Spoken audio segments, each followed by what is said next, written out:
রান্নার গ্যাসের মূল্যবৃদ্ধির প্রতিবাদে রাজভবন ঘেরাও কর্মসূচি করে এসইউসিআই কর্মী সমর্থকরা। রান্নার গ্যাসের মূল্যবৃদ্ধি সহ কৃষি বিলের বিরোধিতা করে মঙ্গলবার রাজভবনের উত্তর গেটের সামনে বিক্ষোভ দেখায় এসইউসিআই কর্মী সমর্থকরা। সিলিন্ডারের রেপ্লিকা পুড়িয়ে বিক্ষোভে সামিল হন তারা।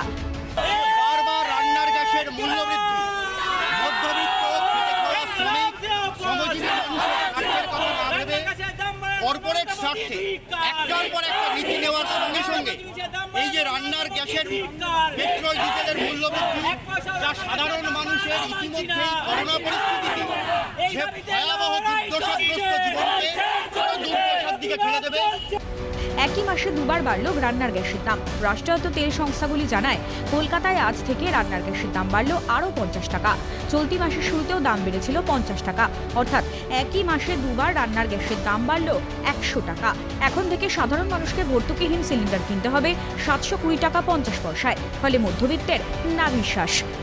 অভিজিৎ প্রামাণিকের রিপোর্ট, ক্যালকাটা টেলিভিশন নেটওয়ার্ক।